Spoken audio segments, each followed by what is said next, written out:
때는 조선 중기, 수도 한양의 명망 높은 가문들이 모여 사는 송현동의 어느 고즈넉한 아침이었습니다. 대나무 울타리가 정갈하게 둘러싸인 박찬판 댁의 안뜰에는 이른 봄 햇살이 오래된 매화나무 가지 사이로 보석처럼 스며들고 있었습니다. 대청마루 끝에 걸린 물시계의 고요한 소리만이 평온한 정적을 깨우고 코끝을 간지리는 묵직한 침향 냄새가 이 집안의 오랜 품격을 말해주고 있었지요. 매화나무 아래 평상에는 두 여인이 정답게 마주 앉아 있었습니다. 세월의 흔적이 눈가에 곱게 자리 잡고 있었지만 그녀의 자태에서는 여전히 엄격, 그 곁에는 23대 꽃다운 나이, 잘 익은 복숭아빛 뺨을 가진 며느리 아란이 단정히 앉아. 얘야. 윤씨 부인의 시선은 아란이 수놓고 있는 비단 위에 머물렀습니다. 어머님, 과분한 말씀이시옵니다. 아란의 목소리에는 진심 어린 존경과 깊은 애정이 촉촉하게 스며 있었습니다. 그녀의 가는 손가락이 바늘을 들어 올릴 때마다 하얀 손목에 감긴 옥 팔찌가 햇살에 수줍게 반짝였습니다. 이런 솜씨를 가진 며느리를 두었으니 우리 집안의 복이 얼마나 큰지 몰라. 정말이지 하늘이 우리에게 내려주신 선물이로구나. 그때 사랑채 쪽에서 묵직하고 건장한 발걸음 소리가 들려왔습니다. 책을 손에 든 25의 박선준이 대청마루를 가로질러 안채로 향하고 있었습니다. 키가 훤칠하고 어깨가 듬직한 그는 선비의 기품을 잃지 않으면서도 남성다운 매력이 물씬 풍기는 준수한 용모의 소유자였지요. 선주는 아내 곁으로 다가가 그녀의 어깨 너머로 매화수를 내려다보았습니다. 그의 시선은 아내가 수놓는 매화가 아닌 실을 따라 움직이는 희고 가느다란 손가락에 머물렀습니다. 그리고 술을 놓기 위해 살짝 숙인 목덜미에서 피어나는 은은한 난향. 그 향기는 밤의 장막이 내려앉은 안방의 공기를 뜨겁게 달구던 바로 그 향기였습니다. 세상에 그 어떤 화가도, 아니, 그 어떤 궁중의 수박 라인도 우리 아란의 솜씨는 따라올 수 없을 것입니다. 서방님, 그런 과한 말씀을. 얘야, 서방 말이 맞다. 내 솜씨는 정말 타고난 것이다. 이런 며느리를 둔 시어미가 세상에 또 어디 있겠느냐? 따스한 햇살이 세 사람을 감싸 안았습니다.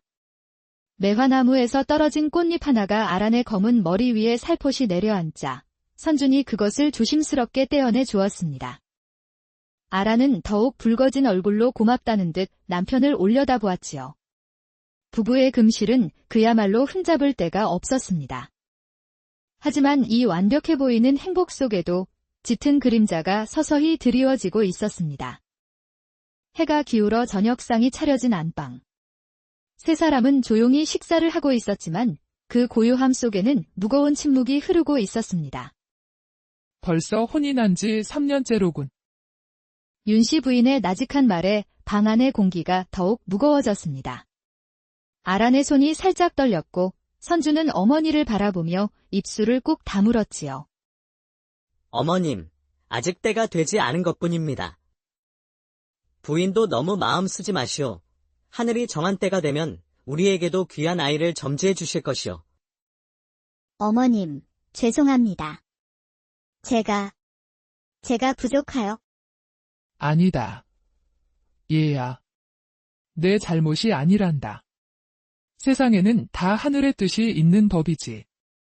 우리 아란이가 워낙 착하고 예쁘니 하늘에서도 질투를 하나 보구나. 하지만 윤씨 부인의 위로 속에도 대가 끊길지도 모른다는 두려움이 마치 천천히 번지는 독처럼 그녀의 마음을 조금씩 잠식해 가고 있었습니다. 내일은 동대문 박용하다는 의원을 찾아가 보아라. 그리고 인수사에도 들러 기도를 올려보고 오너라. 어머님, 저 때문에 이런 수고를. 아가, 그런 말 말 거라. 우리는 가족이지 않느냐? 가족끼리 무슨 수고가 있단 말이냐? 밤이 깊어갈수록 아란은 홀로 촛불 아래에서 바느질을 하며 깊은 한숨을 쉬었습니다. 바늘땀 하나하나에 그녀의 간절한 기원이 담겨 있었지요. 부디 하늘이시여, 저희에게도 아이를 점지해 주시옵소서. 며칠 후, 이른 아침의 동대문 장터. 활기찬 공기 속에 상인들의 구성진 목소리가 울려 퍼지고 있었습니다. 윤씨 부인은 하인과 함께 장을 보러 나왔다가 익숙한 목소리를 들었습니다. 어머나, 박참판댁 마님이 아니신가요? 정말 오랜만입니다. 목소리의 주인은 황씨 노파, 이 동네에서 손꼽히는 부자 상인이었습니다. 50 중반의 나이에도 여전히 예리한 눈빛을 가진 여인이었지만 그 눈 깊숙한 곳에는 남다른 야심과 교활함이 번뜩이고 있었지요. 아, 황 부인. 안녕하셨습니까? 마님은 정말 나이가 드셔도 여전히 고우시네요. 역시 덕 있는 집안의 부인은 다르다니까요. 황씨 노파는 윤씨 부인의 표정을 세심히 살피며 마치 사냥감을 노리는 여우처럼 교묘하게 말을 이어갔습니다. 마님 댁은 참 부러울 것이 없으십니다. 재물도 넉넉하시고 도련님도 출중하시고 그런데 벌써 손주들이 마당을 뛰어다닐 때가 되었을 텐데 어머나 아직도 소식이 없으시다고요? 그럴 리가. 그렇게 금실 좋으신 부부인데. 황씨 노파의 말은 윤씨 부인의 가장 아픈 곳을 정확히 겨냥했습니다. 노파는 윤씨 부인의 흔들리는 표정을 놓치지 않고 더욱 교묘한 독을 풀어놓기 시작했지요. 마님, 혹여 제가 외람된 말씀을 드리는 것이라면 너그러이 용서하십시오. 혹시 며느님의 사주에 가문의 복을 막는 애군이 낀 것은 아닐까요? 예. 애군이라니요. 요즘 세상 돌아가는 것을 보면 말입니다. 겉으로는 순하고 착해 보이지만 실제로는 가문의 재물복을 다 걷어차고 씨를 말리는 돌개집의 운명을 타고난 여자들이 있다더이다. 그런 일이 정말 있단 말입니까? 물론입니다. 그런 계집들이 들어가면 처음엔 모르다가도 시간이 지날수록 가세가 기울고 배가 끊어지고 말지요. 마님 댁도 요즘 들어 가세가 예전 같지 않으시지 않습니까? 황씨 노파의 말은 마치 독사의 혓바닥처럼 윤씨 부인의 마음속 깊숙이 스며들었습니다. 실제로는 집안 살림에 별 문제가 없었지만 노파의 교묘한 암시에 윤씨 부인은 모든 것을 의심하기 시작했지요. 깊이 생각해 보셔야 합니다. 마님. 그 며느리가 들어온 후로 정말 집안에 좋은 일이 있었는지 말입니다. 모든 것엔 다 이유가 있는 법이지요. 그날 밤 윤씨 부인은 잠을 이루지 못하고 뒤척였습니다. 황씨 노파의 말들이 머릿속을 맴돌며 의심의 씨앗이 싹트기 시작했습니다. 정말 아란이가 들어온 후로 3년이나 지났는데 아이 소식이 없는 것도 가세가 예전 같지 않은 것도 아니야. 아란이는 착한 아이야. 그럴 리가. 하지만 일단 심어진 의심은 쉽게 사라지지 않았습니다. 다음 날부터 윤씨 부인은 아란을 보는 눈빛이 미묘하게 달라지기 시작했지요. 며칠 후 황씨 노파는 다시 윤씨 부인을 찾아와 더욱 교묘한 방법으로 독을 퍼뜨렸습니다. 마님, 제가 아는 한 점쟁이가 있는데 그 양반말이 아들을 못 낳는 며느리는 가문을 망하게 하는 애군을 타고났다고 하더이다. 이런 며느리일수록 더욱 빨리 내보내야 한다고. 정말 그런가요? 마님, 결단을 내리셔야 합니다. 이런 것은 미루면 미룰수록 더 큰 화가 닥칩니다. 그날 저녁, 평소와 같이 차려진 저녁상이었지만 분위기는 완전히 달라져 있었습니다. 윤씨 부인의 표정에는 차가운 경계심이 어려 있었지요. 어머님, 오늘 국간이 어떠신지요? 국이 왜 이리 짜냐? 내 정성이 이 모양이냐? 아라는 깜짝 놀랐습니다.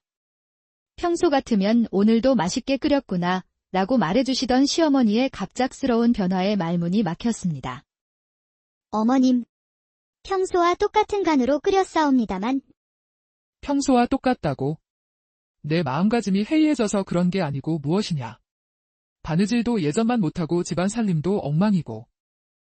어머님, 왜 그러십니까? 아라는 늘 정성껏 해오지 않았습니까? 어미 말에 토를 다는 것이냐? 저 계집이 들어오고 나서부터 내가 변했어. 어미보다 계집을 더 감싸는구나. 이것이 효도냐? 선주는 어머니의 불호령 앞에서 더 이상 말할 수 없었습니다. 그는 어머니와 아내 사이에서 어쩔 줄 모르며 고개를 숙였지요. 아라는 두 주먹을 치마 아래로 말아준 채 부들부들 떨리는 입술을 억지로 깨물었습니다. 가슴이 답답하고 서러웠습니다. 어머님, 제가 무엇을 잘못했는지 말씀해 주시면 고치도록 하겠습니다. 내가 뭘 잘못했는지도 모르면서 어떻게 고치겠다는 거냐? 이것은 시작에 불과했습니다. 황씨 노파의 독은 점점 더 깊게, 더 빠르게 윤씨 부인의 마음을 잠식해 갔습니다. 며칠이 지나자 아란에 대한 구박은 날이 갈수록 심해져만 갔습니다. 물동이를 날라라. 마당을 쓸어라. 저 빨래도 다시 해와라. 평소에는 하인들이 하던 일까지도 모두 아란의 몫이 되었습니다. 그녀의 고운 손은 거칠어졌고 복숭아빛 뺨은 야위어 갔습니다. 그러던 어느 날 밤, 황씨 노파가 마지막 독을 퍼부으러 왔습니다. 마님, 아직도 그 애군 덩어리를 품고 계십니까? 이러다가는 정말로 가문 전체가 망할 것입니다. 당장 내치시오, 당장. 그 말에 마침내 윤씨 부인의 마지막 인내심과 이성이 완전히 끊어지고 말았습니다. 오랫동안 쌓여온 불안감과 의심이 분노로 폭발하는 순간이었지요. 그날 밤, 아란이 평소처럼 정성스럽게 저녁상을 차리자 윤씨 부인은 팔을 떨며 상을 밀쳐버렸습니다. 이런 것도 음식이라고 차렸느냐? 쾅! 그릇이 깨지고 국물이 튀었습니다. 모든 것이 순식간이었지요. 어머님, 갑자기 무슨 일이십니까? 당장 이 집에서 썩 나가거라. 너 같은 돌개집은 우리 가문에 필요 없다. 3년간 모든 구박을 묵묵히 견뎌왔던 아란이었지만 이제 더는 참을 수 없었습니다. 쌓였던 서러움과 억울함이 폭포수처럼 솟구쳐 올랐습니다. 어머님, 제가 대체 무슨 잘못을 하였기에 이리 하십니까? 지난 3년간 제가 들인 정성이 이리도 하찮은 것이었습니까? 이제 보니 대들기까지 하는구나. 역시 내년이 독을 품은 것을 내가 몰랐을 줄 아느냐? 어머님, 부인, 무슨 일입니까? 너도 보거라. 이 계집의 본성을. 지금까지 순한 척, 착한 척했지만 결국 본색을 드러내지 않느냐? 윤씨 부인은 아란의 머리채를 거칠게 움켜잡았습니다. 곱게 빗어 올린 머리가 흐트러지며 옥비녀가 바닥에 떨어졌습니다. 당장 나가거라. 당장. 어머님, 너무하십니다. 넌 닥치거라. 감히 어른이 정한 일에 끼어드는 것이냐? 윤씨 부인은 아란을 대문 밖까지 질질 끌고 나가 차가운 밤길에 내팽개쳤습니다. 육중한 노쇠 빗장 소리와 함께 문이 닫혔습니다. 다시는 이 문 앞에 얼씬거리지도 마라. 쾅! 대문이 거칠게 닫혔습니다. 차가운 밤바람이 아란의 뺨을 후려쳤고 그녀는 캄캄한 어둠 속에서 무너지듯 그 자리에 주저앉았습니다. 하늘이시여. 제가 무엇을 잘못했단 말입니까? 멀리서 대문 안쪽에서는 선준의 절규하는 목소리가 들려왔습니다. 부인, 어디 갔느냐? 부인, 하지만 아란은 비틀거리며 어둠 속으로 어디로 향해야 할지도 모른 채 걸어가고 있었습니다. 남편을 부르는 소리가 점점 더 멀어져 갔습니다. 그로부터 사흘이 지났습니다. 친정마저 몇 해 전 역병과 흉년으로 망해 돌아갈 곳이 없어진 아란은 정처 없이 떠돌았습니다. 사흘째 굶주림에 그녀의 몸은 점점 쇠약해져 갔습니다. 고운 얼굴은 헬쑥해졌고 한때 윤기가 흘렀던 머리카락은 부스스해졌지요. 그날 오후 아란은 비틀거리며 저작거리로 향했습니다. 그때 사람들의 수군거리는 소리가 그녀의 귀에 박혔습니다. 들었나? 박참판댁 도련님이 새장가를 간다더군? 아니, 벌써. 며느리를 내쫓은 지 얼마나 되었다고? 그게 말이지. 종로의 황 부잣집 손녀딸이라더군. 정말 계산이 빠른 양반들이야. 전 며느리 내쫓자마자 바로 돈 많은 집안이랑. 아란은 그 자리에서 얼어붙고 말았습니다. 마지막 희망의 실마저 완전히 끊어진 것입니다. 그렇구나. 정말로 끝인 것이구나. 그녀는 비틀거리며 일어나 마치 넋을 잃은 사람처럼 시장을 벗어났습니다. 발걸음에는 더 이상 목적지가 없었지요. 깊은 밤이 되어서야 아라는 인왕산의 가팔은 절벽 끝에 다다랐습니다. 발 아래로는 까마득한 어둠만이 입을 벌리고 있었습니다. 어머님, 아버님, 곧 찾아뵙겠습니다. 이 세상에서는 제가 살 곳이 없나 봅니다.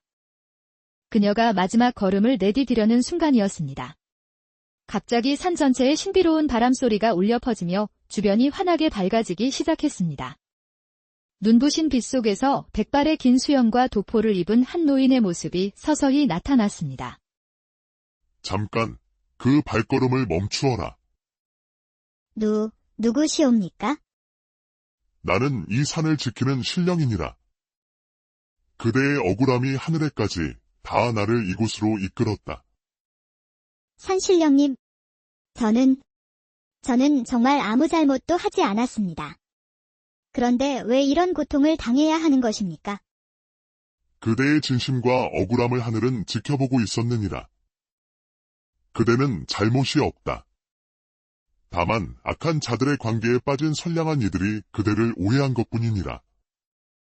시련은 더 큰 복을 위한 준비니라. 죽음으로 하늘을 불려하지 말고 삶으로서 너의 진정한 가치를 이 세상에 보여주어라. 산신령의 말에 아라는 고개를 들었습니다. 그 눈에는 절망 대신 희미한 희망의 빛이 깃들기 시작했지요. 서쪽 계곡으로 내려가거라. 그곳에서 죽음의 문턱에 선 귀인을 만나게 될 것이다. 그의 목숨을 구하면 그대의 운명이 새롭게 열릴 것이니라. 산신령의 음성이 점점 멀어져 가고 신비로운 빛도 서서히 사라졌습니다. 아라는 일어서서 산신령이 가리킨 서쪽을 향해 발걸음을 옮겼습니다. 한 시즌쯤 걸었을까 아라는 깊은 계곡에 도달했습니다. 그때 어디선가 사람의 신음소리가 들려왔습니다. 달빛 아래 드러난 광경은 참혹했습니다. 여러 대의 수레가 뒤엎어져 있었고 피를 흘리며 쓰러진 사람들 여기저기 널려 있었습니다. 이럴 수가. 산적을 만난 것인가? 그 중에서도 한 명의 중년 남자가 가장 큰 상처를 입고 신음하고 있었습니다. 40 중반쯤 되어 보이는 그는 비록 피투성이가 되었지만 범상치 않은 풍모를 지니고 있었지요. 이렇게 죽는 것인가? 이보시오. 정신을 차리시오. 상처가 너무 깊었습니다. 왼쪽 어깨에서 가슴까지 칼에 베인 상처에서 계속 피가 흘러나오고 있었지요. 아라는 양반가에서 배운 약초 지식을 필사적으로 되살렸습니다. 잠깐만 기다리세요. 그녀는 계곡물로 상처를 씻어내고 급히 구한 약초들을 찧어서 상처에 발라주기 시작했습니다. 자신의 치마 자락을 찢어 붕대를 만들고 정성스럽게 상처를 감쌌습니다. 아라는 밤새도록 그 남자를 간병했습니다. 열이 오르면 계곡물로 이마를 식혀주고 깨어나면 약초 우린 물을 입에 떠먹여 주었지요. 동이 틀 무렵 남자가 천천히 눈을 떴습니다. 여기는 부인께서 제 목숨을 구해주신 것입니까? 다행히 깨어나셨군요. 큰 상처라 걱정했습니다. 저는 명나라에서 온 상인왕 대인이라고 합니다. 부인이 아니셨다면 저는 분명 죽었을 것입니다. 성함이 어떻게 되시는지요? 저는 아란이라 합니다. 아란 부인께서는 제 생명의 은인이십니다. 은인이시여, 이 모든 것을 다 드릴 테니 받아주십시오. 왕대인은 상자들을 가리켰습니다. 아직 상당한 양의 은자와 비단들이 남아 있었지요. 하지만 아라는 고개를 저었습니다. 그런 큰 것은 필요치 않습니다. 다만 새 삶을 시작할 미천으로 상처 입은 비단 몇 필만 헐갑에 넘겨주시면 족합니다. 왕대인은 아란의 말에 더욱 깊이 감동했습니다. 그는 하늘을 우러러보며 엄숙한 목소리로 맹세했지요. 아란 부인께서는 제 생명의 은인이십니다. 이 은혜에 보답하고자 하늘과 땅에 맹세합니다. 앞으로 제가 조선에 들여오는 최고급 비단은 오직 아란 부인께만 독점적으로 공급할 것을 하늘에 맹세합니다. 갑자기 맑은 하늘에서 천둥 소리가 들려왔습니다. 마치 하늘이 이 맹세를 듣고 있다는 듯이 말입니다. 이것이 아란의 인생을 완전히 바꿀 결정적인 순간이었습니다. 그로부터 보름 후 한양의 남대문 시장 한편에 매화상회라는 작은 비단 가게 하나가 문을 열었습니다. 어서 오십시오. 무엇을 찾으십니까? 아라는 왕대인에게서 받은 상처 입은 비단들을 자신만의 비법으로 염색하여 세상에 없던 아름다운 색깔의 비단으로 되살려냈습니다. 아니, 이건 어디서 온 비단입니까? 이런 색깔은 난생 처음 봅니다. 아란이 만들어낸 비단은 마치 살아 숨쉬는 듯 했습니다. 햇빛 아래에서는 은은한 광택이 흘렀고 그늘에서는 신비로운 깊이가 느껴졌지요. 좋은 물건은 많이 만들 수 없습니다. 정성을 다해 한 필 한 필 만드는 것이니까요. 아란의 비단은 입소문을 타고 순식간에 한양 전체로 퍼져나갔습니다. 양반과 부인들 사이에서는 매화 부인의 비단이 최고의 품격을 상징하게 되었지요. 몇 달 후, 왕대인이 약속대로 최고급 명나라 비단을 가지고 다시 찾아왔습니다. 왕대인과의 독점 계약과 아란만의 뛰어난 염색 기술이 합쳐져 매화상회는 순식간에 조선 최대의 비단 상회로 성장했습니다. 마님, 개성에서 주문이 또 들어왔습니다. 평양에서도 연락이 왔고요. 벌써 평양까지. 이제 조선팔도 어디를 가도 매화 부인을 모르는 사람이 없습니다. 아란은 더 이상 쫓겨난 며느리가 아니었습니다. 이제 그녀는 조선 최고의 거상 매화 부인으로 불리며 자신의 힘으로 일어선 당당한 여인이 되어 있었습니다. 이제 때가 되어 가는군. 그녀의 눈빛에는 복수에 대한 의지가 타오르기 시작했습니다. 그것은 자신을 짓밟았던 구시대의 낡은 가치관에 대한 당당한 도전이었지요. 같은 시기 아란의 옛시댁에서는 전혀 다른 이야기가 펼쳐지고 있었습니다. 황씨 노파의 손녀 황채령과 혼이 난 박선준의 집은 것만 번지르르 할 뿐이었습니다. 서방님, 이번에는 명나라산 비단으로 새 치마를 해주세요. 동네 부인들이 모두 부러워할 만한 것으로요. 황채령은 속이 욕심과 허영으로 가득 찬 여인이었습니다. 하루도 빠짐없이 새로운 것을 사달라고 졸랐지요. 부인, 요즘 집안 살림이 넉넉지 않으니 조금만 참아주시오. 참으라고요. 제가 이런 초라한 집에 시집와서 얼마나 참고 있는데요. 친정에서는 이런 것쯤은 아무것도 아니었다고요. 얘야, 우리 집은 대대로 청빈하게 살아왔단다. 너무 사치하지 말고. 어머님도 그런 말씀을. 제 친정에서 얼마나 많은 재물을 가져다 드렸는데 이 정도도 못 해주신다고요? 황채령의 사치와 낭비는 날이 갈수록 심해져만 갔고 황씨 노파가 가져다준 재물도 밑 빠진 독에 물 붓기였습니다. 그때 재정이 궁해진 황씨 노파가 찾아와 마지막 도박을 제안했습니다. 바로 명나라에서 대량의 비단을 들여와 조선 전역에 팔아 막대한 차익을 남기려는 계획이었지요. 마님, 제가 명나라 상인들과 연결이 있습니다. 이번에 대량으로 비단을 들여와 팔면 엄청난 이익을 낼 수 있어요. 황씨 노파는 자신의 전 재산과 빚까지 내서 거대한 자금을 마련했습니다.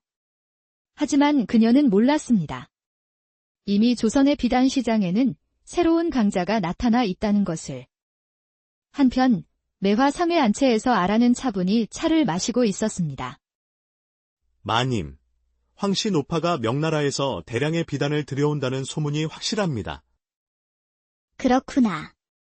드디어 때가 왔구나. 아라는 이미 오래전부터 옛시댁의 상황을 파악하고 있었습니다. 그녀는 치밀한 복수의 그물을 치기 시작했습니다. 첫 번째 계획은 치명적인 소문을 퍼뜨리는 것이었습니다. 시장 곳곳에 사람을 보내거라. 그리고 이런 소문을 퍼뜨려라. 며칠 후 한양의 모든 시장에는 섬뜩한 소문이 돌기 시작했습니다. 들었소. 왕대인의 인장이 없는 명나라 비단은 귀신이 붙었다더군. 귀신이요. 그렇다오. 그런 가짜 비단, 이른바 귀신 비단으로 옷을 해입으면 온몸에 악창이 생기고 심하면 죽을 수도 있다더군. 이 소문은 들불처럼 순식간에 조선 전역으로 퍼져나갔습니다. 아란의 두 번째 계획은 시장 독점이었습니다. 시중에 있는 다른 비단들을 모조리 사들여라. 값을 아끼지 말고. 아란은 막대한 자금력을 동원해 조선 전역의 비단을 싹쓸이했습니다. 이제 시장에는 오직 매화상회의 비단만이 남았지요. 드디어 그날이 왔습니다. 인천 포구의 황씨 노파가 주문한 거대한 비단 화물이 도착했습니다. 드디어 왔구나. 이번엔 정말 대박이야. 황씨 노파는 창고에 비단을 쌓아두고 상인들을 불러 모았지만 상인들의 반응은 차가웠습니다. 황 부인, 죄송하지만 그 비단은 왕대인의 인장이 없지 않습니까? 뭐. 무슨 소리야. 이건 정품 명나라 비단이라고. 요즘 시장 분위기를 모르십니까? 그 귀신 비단을 누가 사겠습니까? 무서워서 못 팔겠습니다. 며칠이 지나도 비단은 한 필도 팔리지 않았습니다. 빌린 돈의 이자는 하루하루 불어났고 창고비도 감당하기 어려워졌지요. 한 달이 지나자 황씨 노파는 완전히 궁지에 몰렸습니다. 그때 아란이 보낸 대리인이 나타났습니다. 저희 주인께서 그 비단들을 좀 헐값에라도 사드리겠다고 하십니다. 원가의 10분의 1 정도면 어떨까요? 10분의 1. 그렇게라도 해주신다면? 황씨 노파는 떨리는 손으로 서명했습니다. 평생 꿈꿔왔던 부자의 꿈이 산산조각 나는 순간이었습니다. 그녀는 아직도 이 모든 것이 자신이 쫓아낸 며느리의 치밀한 복수 계획이었다는 것을 몰랐습니다. 며칠 후 이른 아침, 아란의 예시댁 앞에 웅장한 행렬이 멈춰 섰습니다. 맨 앞가마에서 한 여인이 천천히 내렸습니다. 화려한 비단옷, 금과 옥으로 장식한 머리 장신구, 그리고 무엇보다 당당하고 위험 있는 자세. 바로 아란이었습니다. 하지만 예전에 그 수줍고 연약했던 며느리는 더 이상 없었지요. 지금 그녀는 조선 최고의 거상다운 위풍당당함을 보여주고 있었습니다. 대문을 두드리는 소리가 집안에 울려 퍼졌고 윤씨 부인이 급히 문을 열었습니다. 그리고 그 순간 그녀는 말을 잃고 말았지요. 아란이냐? 정말 내가 맞는 것이냐? 안녕하십니까, 윤씨 부인. 아란은 더 이상 더머님이라고 부르지 않았습니다. 그 차가운 호칭에 윤씨 부인의 얼굴이 하얗게 질렸습니다. 그때 선준이 달려 나왔습니다. 부인. 정말 당신이요. 그의 모습은 예전과 달리 초라하고 기가 죽어 있었습니다. 그 뒤로 황채령이 모습을 드러냈습니다. 당신이 그 유명한 매화 부인이라는 거예요? 그렇습니다. 그런데 당신은 누구시죠? 아란의 차가운 시선에 황채령은 주눅이 들었습니다. 그때 마당 한편에서 초라한 모습의 황씨 노파가 나타났습니다. 그녀는 아란을 보자마자 얼굴이 새하얗게 변했습니다. 오랜만입니다, 황씨 부인. 아란은 차가운 시선으로 한때 자신의 세상의 전부였던 그 공간을 천천히 훑었습니다. 모두들 저를 기억하시나요? 아란아. 정말 내가 그 매화 부인이었단 말이냐? 그렇습니다. 저는 이 집에서 쫓겨난 후 매화 부인이 되었습니다. 아란은 자신이 입고 있는 화려한 비단옷의 소매를 살짝 들어 보였습니다. 이 비단이 바로 황씨 부인께서 헐값에 저에게 넘겨주신 그 비단으로 만든 것입니다. 뭐라고? 그럼 내 비단을 산 사람이? 네, 바로 저였습니다. 부인께서 파산 직전에 10분의 1 값에 넘겨주신 그 비단들 말입니다. 황씨 노파는 그 자리에서 무너져 내렸습니다. 자신을 파멸로 이끈 장본인이 바로 자신이 쫓아낸 그 며느리였다는 충격적인 진실의 말입니다. 그뿐만이 아닙니다. 귀신 비단 소문도 제가 퍼뜨린 것입니다. 부인의 비단이 팔리지 않도록 말이죠. 아란아. 왜 이런... 왜냐고요? 저를 아들을 낳지 못한다 하여 내쫓으셨지요. 돌계집이라 하시며 가문의 애군이라 하셨지요. 내가 잘못했다. 그 노파의 말에 속아서 후회한다. 그 가벼운 말 한마디로 제가 겪은 피눈물의 세월이 없던 일이 됩니까? 하지만 보십시오. 저는 당신들이 그토록 원하던 아들보다 더 큰 것을 낳았습니다. 아란의 말에 모든 사람들이 숨을 죽였습니다. 저는 당신들 가문을 10번도 넘게 사고도 남을 만큼의 거대한 부를 만들었습니다. 당신들은 썩어빠진 양반의 허울뿐인 이름만을 탐했지만 저는 제 힘으로 세상이 우러러보는 진짜 이름을 만들어냈습니다. 아란, 제발 용서해다오. 내가 잘못했다. 너를 지켜주지 못한, 어머니를 말리지 못한 내가 죄인이다. 이 도령님, 때는 이미 지났습니다. 저를 내쫓을 때는 왜 그 용기를 내지 못하셨습니까? 그때는 어머니 말씀이라며 고개를 숙이시더니 그때 윤씨 부인이 아란 앞에 무릎을 꿇었습니다. 아란아, 제발 용서해다오. 내가 귀신에 홀렸었나 보구나. 용서라 하셨습니까? 아란은 황씨 노파를 향해 시선을 돌렸습니다. 이 모든 일의 원흉인 황씨 부인께서는 어떤 용서를 구하실 건가요? 하하. 내가 이렇게 될 줄이야?